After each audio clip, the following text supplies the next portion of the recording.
So first up is making our first set of HSTs. What we need are 4 pieces of background. I'm using white and off-white. It will be a mixture.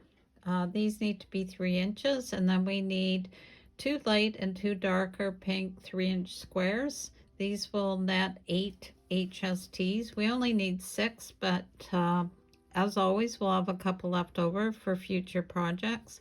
So I'll be doing the HSTs like I normally do, drawing a line from corner to corner, and then placing right sides together and stitching 1/4 of an inch from the center mark on both sides. I'll be cutting apart, and then I'll have 2 from each set. So let me go and do this, and I'll be right back. Okay, I've got these sewn, seam here and here. Now I will cut these down from corner to corner, like that, and then carry on and do the rest. And then I'll just show you again that this is what they'll look like. So I'll go over and I'll press them to the dark side, and then I will square them up to 2 inches. I do like to give myself a lot of extra room here, because sometimes I find if I'm too tight, then my half square triangles are too small. In this case, I have an extra 1/2 inch on each side, so I probably could have done away with the 2.5 or 2 3/4 inch master square. But for now, I'm happy with that, and the trimmings will go into my scrap bucket for making future fabric. So I will continue to cut these, square them, and then I'll be right back. Okay, here we go. All the HSTs have been squared up to 2 inches, and I've laid out how I'd like to assemble this block. You notice that there are 2 left over, so those can go into a future project box.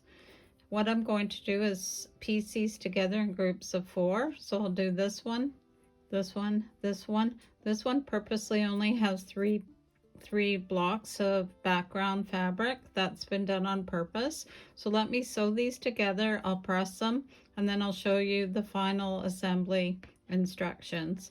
I do have a question though. If you did want to see me go through the process of sewing these all together on my machine, let me know in the comments. I purposely don't do that, because it takes a lot of extra time, and I'm actually creating or writing these blocks as I'm putting them together in front of you. So let me know what you think. It would be a lot longer. I like to keep it simple and keep it short. So let me sew these together, and I'll be right back.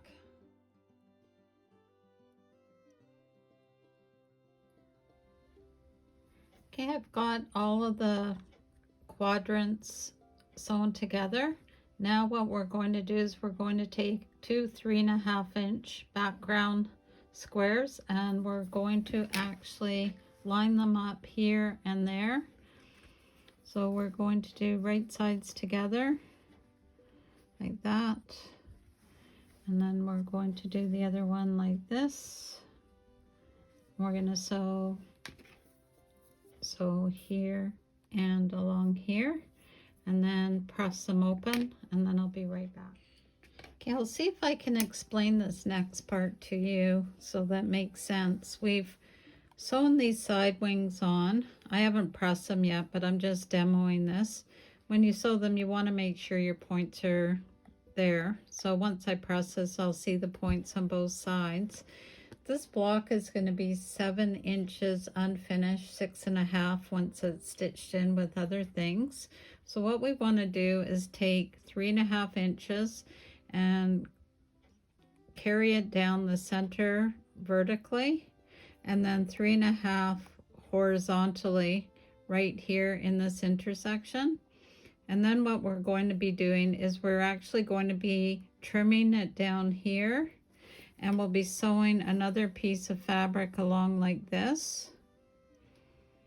Because what I'm doing is I'm actually squaring up the block now. So we'll be putting a strip here. We'll be trimming down here. So the 3.5 inches over, I'll be trimming, and I'll be leaving a 1/4 inch seam allowance from the tips here. And then I'll be trimming over here 7 inches, and again I'll be leaving a 1/4 inch on this side. And then from there, all we have to do is fill in these triangle pieces here, and then the whole thing will be squared up.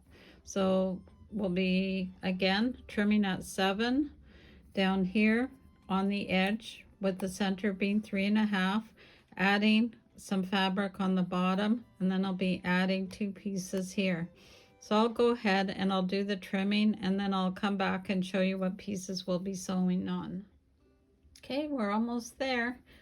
For these corners, if we take a 3.5 inch square and you cut it diagonally corner to corner, and then what you're going to do is take right sides together, and you're going to sew it here. And then when it gets flipped over, sorry, my hand's in the way. What you want to do is you want to place it so that you've got a 1/4 inch overhang here, and then you're going to sew it, flip it over, press it, do the same to the other side. So again, right sides together, overhang it about a 1/4 inch here. So you're going to be stitching there and there. When they're open, then this can be squared up to 7 inches.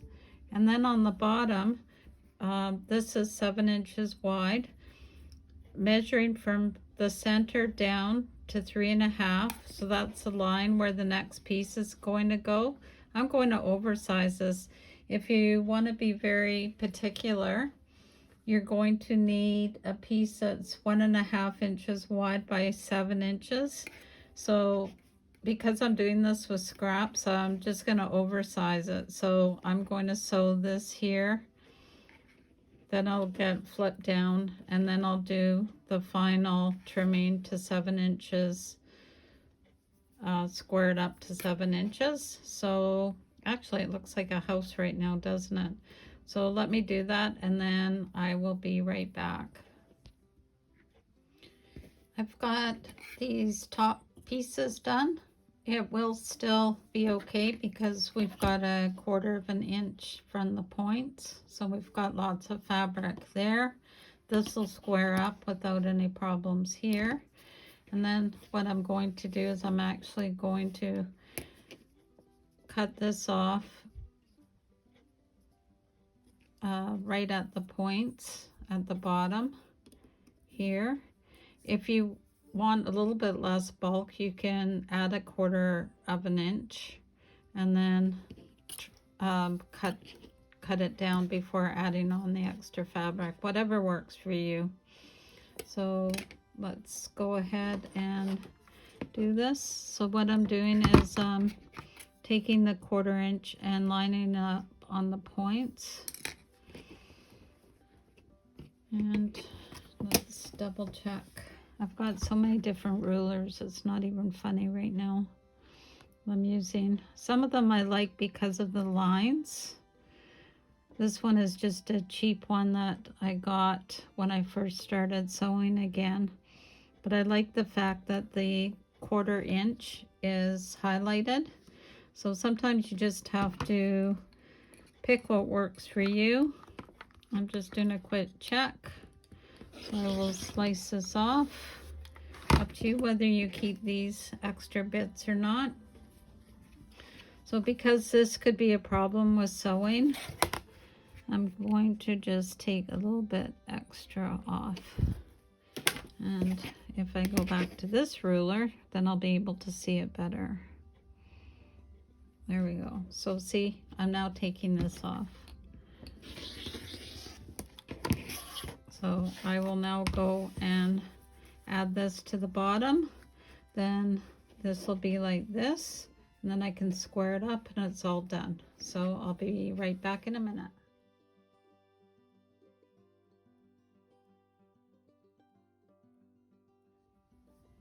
So here we are, the finished block.